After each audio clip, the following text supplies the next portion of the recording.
Every day I go to work and my whole focus is on helping people. I listen and I try very hard to help people. And my calling is to take the pressure off their nervous system, which allows their brain to communicate better with their body.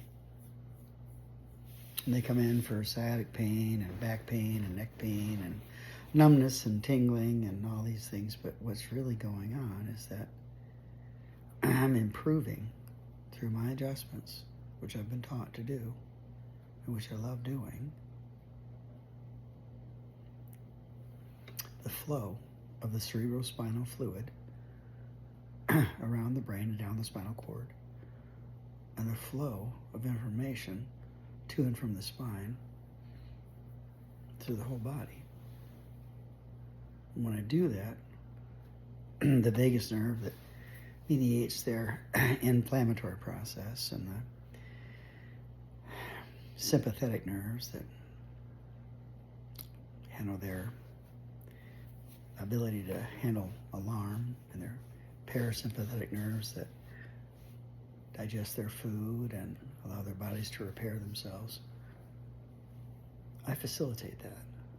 I make it better than it could be, better than it was, and better than it was before I did my thing, which I'm called by God to do.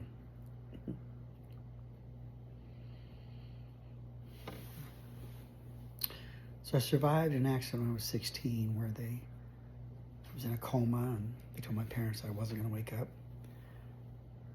They pressured my mom into donating my organs. They harvest your organs before you actually die. They call it brain dead because they test your brain. Your brain looks like it's not going to wake back up. And so they say, well, his heart's still beating. He may still be breathing, or maybe with a ventilator. But he's dead. Well, he's not dead. And I wasn't dead. And they said to my mom,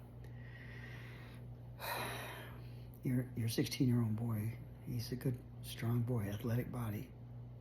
I never heard myself described as an athletic body before. I read about it in the notes after it was all over, and I thought, well, that's kind of nice. It helped with my self-esteem.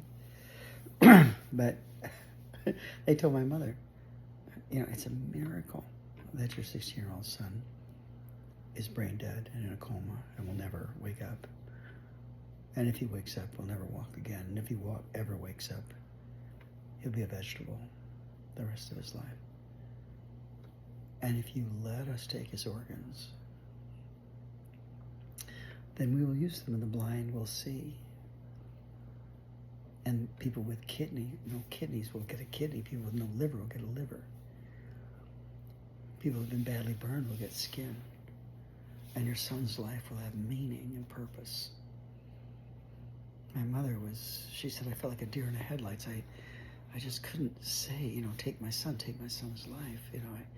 She said, I thought you were still alive, but they kept saying you were dead, but you were breathing. And then they said to my mother, they said, you're cruel and selfish for not letting us take your son's organs to give life to other people when they're of no use to him now that he's dead. And my mother said that when she was a little girl and she was living in the hospital until she was 9 years old, because they put her away because she had club feet in the 1940s, and that's what they did then with crippled children. Her parents said, we want to visit her. We'd like to visit our child. And the doctor said, it's cruel and selfish of you to try to visit your child. It only makes them cry. We'll allow you to come on her birthday and Christmas.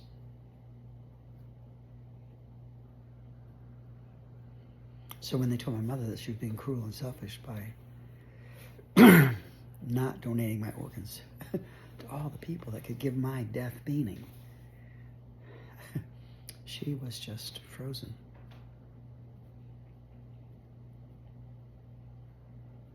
And then my brother came to visit me. My brother Mike came to visit me, 4 years older than me. I was 16, he was 20.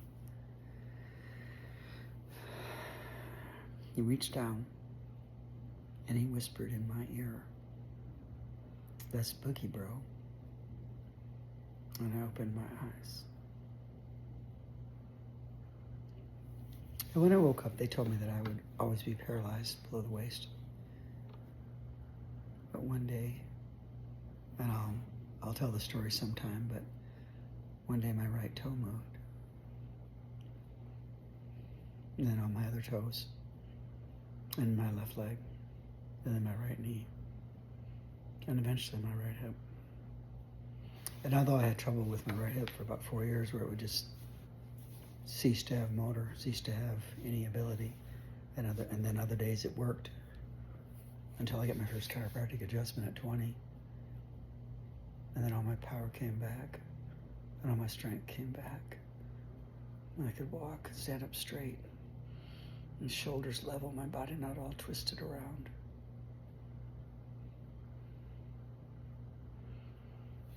And oddly enough, as a 16-year-old child and survives a coma, when they told me, "Oh, we were going to donate your organs to needy people," the message I got was,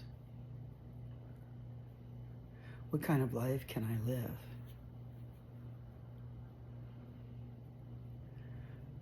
that will be of more service to humanity than it would have been if I had died at 16 and my corneas had gone and my skin had gone and my kidneys had gone and my liver had gone and my heart had gone and all those things, to giving other people life. At 16, the burden was put on me. Can you live a life that's meaningful and purposeful enough to make up for the fact that you survived and didn't die? I know that sounds crazy to think of now, but I was 16. And they told me I'd never walk again.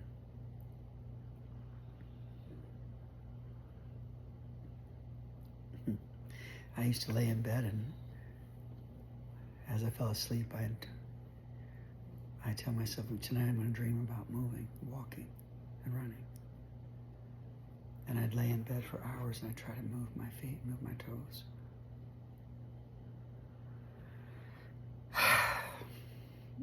And one day, like I said, my right toe moved. So all twisted up and in constant pain, I went away to college.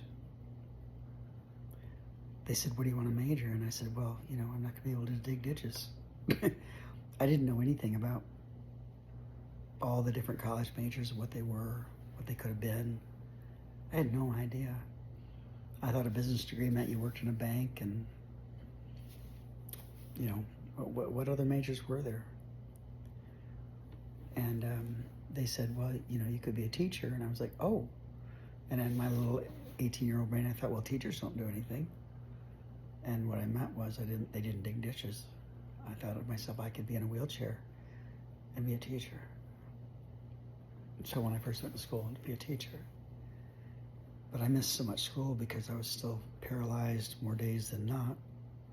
And they didn't care back then about your doctor's notes or anything like that. And even though I had excellent scores on the test,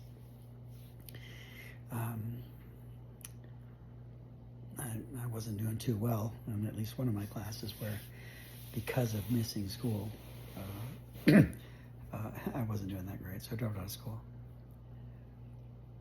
But then one day, somebody told me, she said, "You should go see my doctor, Dr. Gallagher, in St. Clair Shores, Michigan, and his partner, Dr. Savage." And I said, "I've already been to all the neurologists, osteopaths, physiatrists, physiotherapists, physical therapists. I'd been through everything for 4 years.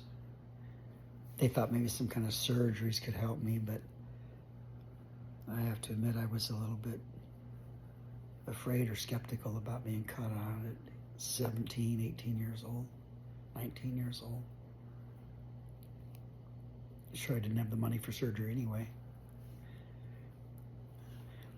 I went to see the doctor, and on the first adjustment, I went back in the second time. I said, my right shoulder's been in constant pain for Oh, let me tell the story correctly. I went in the second visit and I said I was sick to my stomach after my adjustment. The doctor said, well, that's great. We've opened up the nerve flow to your stomach. Your stomach's resetting and reconnecting with your brain. That's wonderful. I got the second adjustment. I came back and I said, my right shoulder has been 3 inches higher than the left, and I've been in constant pain for 4 years, all twisted around. But since you adjusted me the other day, now my left shoulder is aching. Oh, that's great, he said. That means your left shoulder is coming up to more level with your right, and it's starting to have to work again. It didn't have to work for the last 4 years. I walked out of there that third adjustment. And I was 19, not quite 20 years old.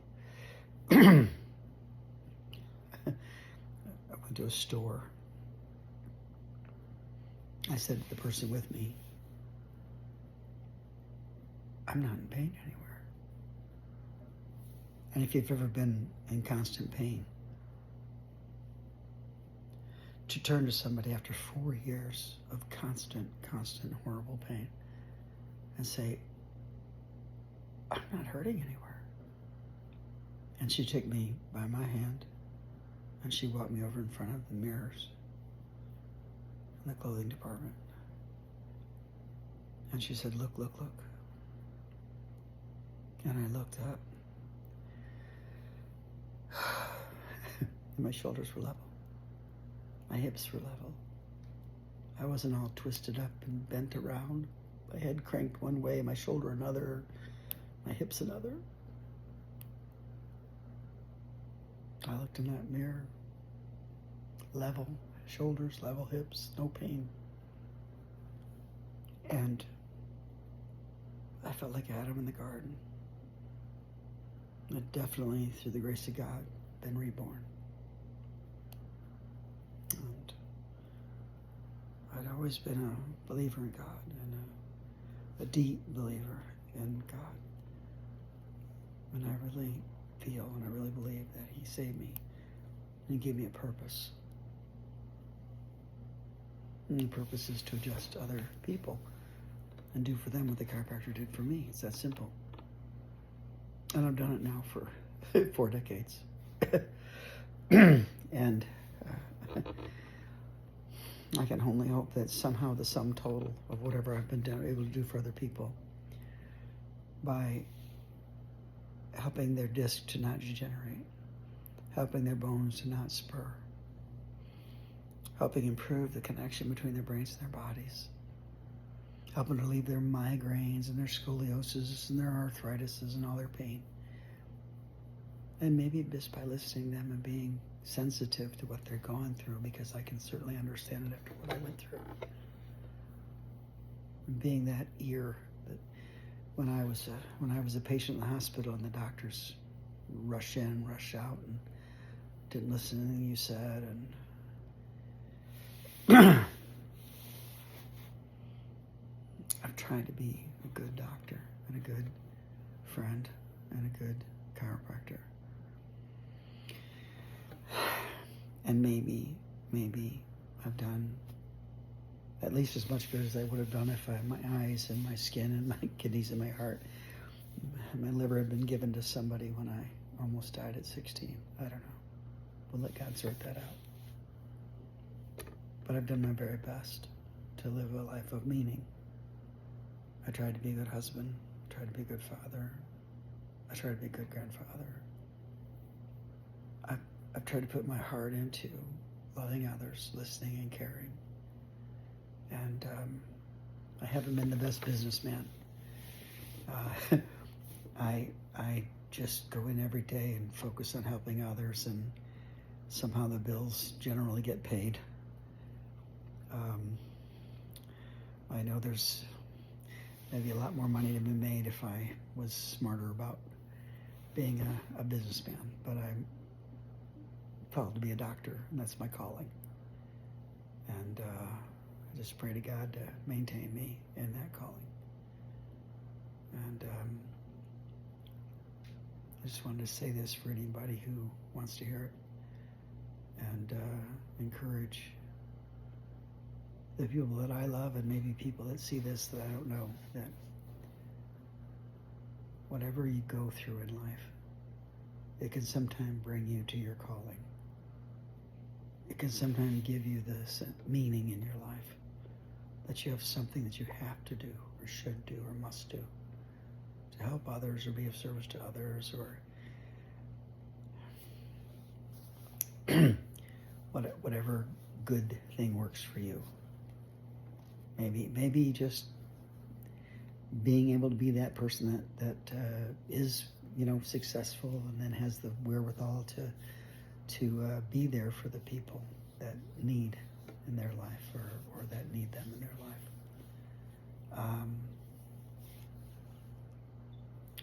I just want to be a voice of encouragement that it's good to have a sense of purpose in life and to dedicate yourself to a purpose.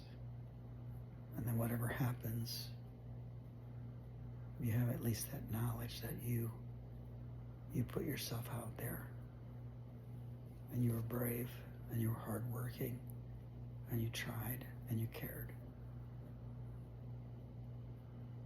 So that's all for now. Thank you.